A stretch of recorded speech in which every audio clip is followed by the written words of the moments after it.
All right, listen up, young men. I am about to get on my soapbox and go on to a little bit of rant here because I was just talking with Anuj, and we were coming up with the concept for this episode, and he was mentioning about how right now is such a difficult time to be a young man for so many different reasons. Now, full context. I'm a 41-year-old man, and so I'm no spring chicken anymore. But I'm right in that middle phase of life where I can see the people ahead and I can see the people behind. And it's still new enough and relevant enough that I have an interesting perspective kind of being in this midlife position. And I want to share some thoughts with you that will help you over the next 10, 15 years of your life. If you're in your 20s right now, as you go into your mid 30s, some ideas that you need to let go of and some other ideas that you need to cling on to for dear life. So first, Anuj asked me what my thoughts were on UBI, or universal basic income, because this is a topic that in the last couple of election cycles has been a more popular topic, as politicians always love to run on the platform of here's free money, right? That gets people to vote. And the concern with UBI, or at least the one that Anuj was positing, is that will this make a generation of useless men? Or rather, there's already a generation of useless men, and this is now just going to give them money, but then what else are they going to do? Now, generally, I don't think UBI is a good idea because it doesn't solve the root problem, which is that humans need a sense of purpose and fulfillment, and work is how we get that. And if you get something for nothing in the form of a UBI and you don't do anything to earn it, and you have all this time theoretically to go and spend doing other things with your time and energy, most people don't do anything. Most people just sit on their hands. They'll collect the check. They'll go and live their life of hedonic pleasure, but they won't have anything that's moving them towards purpose and fulfillment. Now, you might have a job that you hate right now, and you're like, well, Anthony, fuck that. I'd rather just take the money because I already don't have a sense of purpose in my job, right? I get it. But if you take away people's reason to strive, then they die. Not instantly, but they die inside. And that's a very bad thing. Now, second of all, the other reason that UBI I think is generally a bad idea is because unless every place on the planet does it simultaneously, you will have one culture becoming complacent and not striving and innovating and moving forward. And you will have other cultures that are like, they're coming up and they're hungry and they want that thing. They want the prize and they're willing to pay the price. And so it's just a matter of time until those other cultures surpass this culture that is doing the UBI. And now suddenly this culture no longer has the pricing power, the economic engine, the advantages that allowed it in the first place to fall back into a place of this complacence. Now, does that mean that we shouldn't take care of the poor people in our society and make sure that there's equality for all and have systems and processes to make sure nobody's falling through the cracks? Sure. But when it comes to you, the young man, I want to speak to you directly right now. And I know I have a lot of female listeners too. So this episode might not speak to you, but listen up, because maybe some of this will still resonate, but I do not presume to be an expert on what it means to be a female in the current world. Anuj said this, is that there's this concern that men are coming out of school right now and they don't have any good prospects. AI is replacing them. They can't get good jobs. They didn't learn any skills in college that are applicable and useful moving forward. They're having a hard time in the dating scene.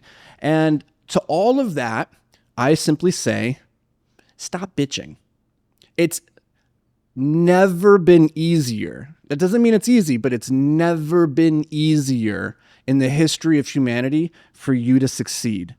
These excuses are simply that. They're excuses. Do you think it was really that much harder for you to get a date with all the access to all the women in the world through Instagram, through Tinder, or whatever other apps people are using right now to hook up? You have so much access to supply that your dad didn't. Your grandfather didn't. Your grandfather was limited to the 15 people in his hometown. Okay? Like, those aren't good odds. You literally have every female on the planet as a potential mate that you could have contact with right now.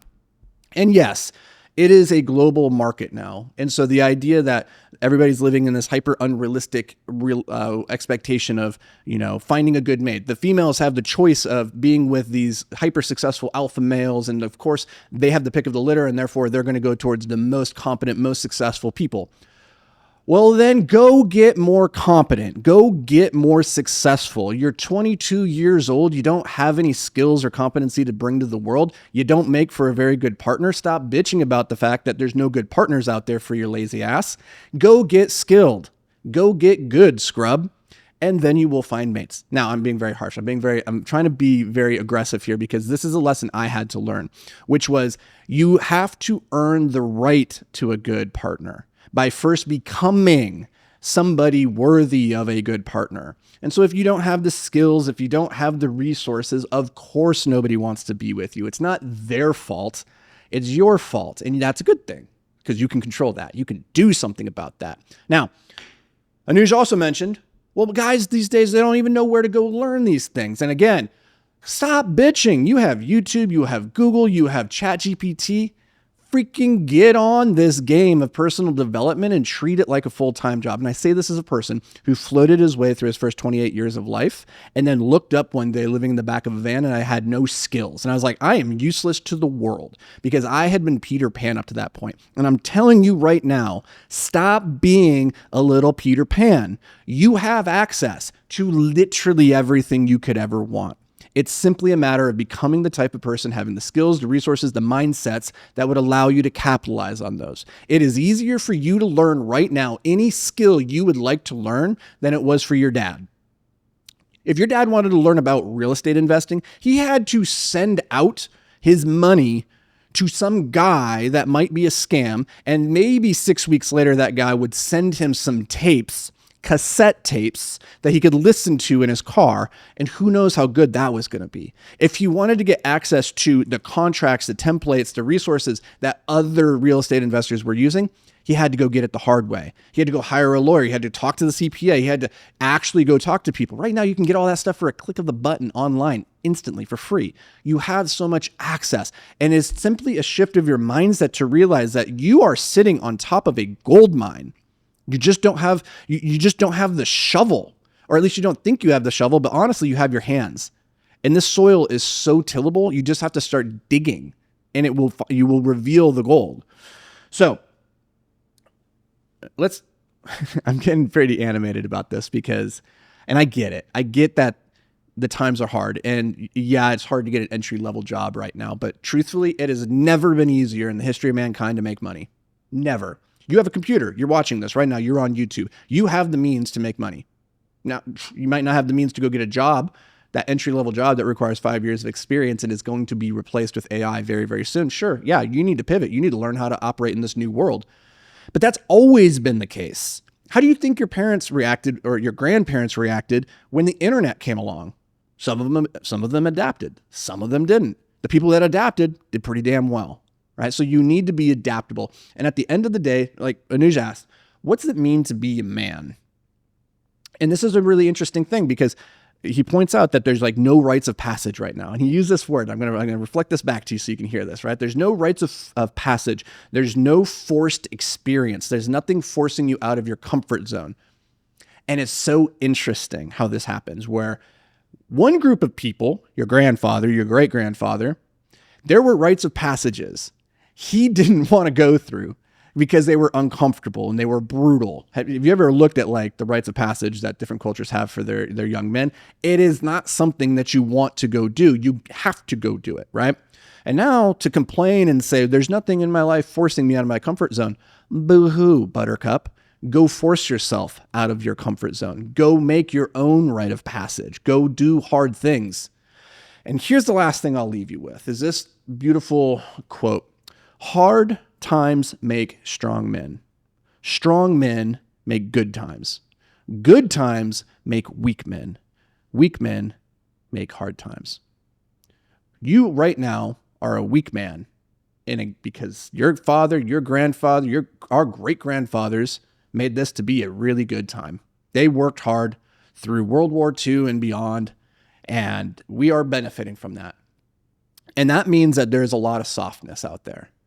And that will mean that the US most likely will go through some hard times in the future if it has not already been. We've already been surpassed by a lot of other superpowers in a lot of meaningful ways. And so now the question is, are you going to just be a weak man in a good era, or are you going to figure out how to make yourself strong so that you can thrive regardless if it's good times or if it's hard times or whatever? And the choice is yours. It's completely up to you. So stop looking externally, stop blaming the society, stop blaming the lack of opportunity, stop blaming females. It's not their fault they don't want to be with your scrub ass. Go get good. Become so good you can't be ignored. Everything else will take care of itself. I love you. Good luck.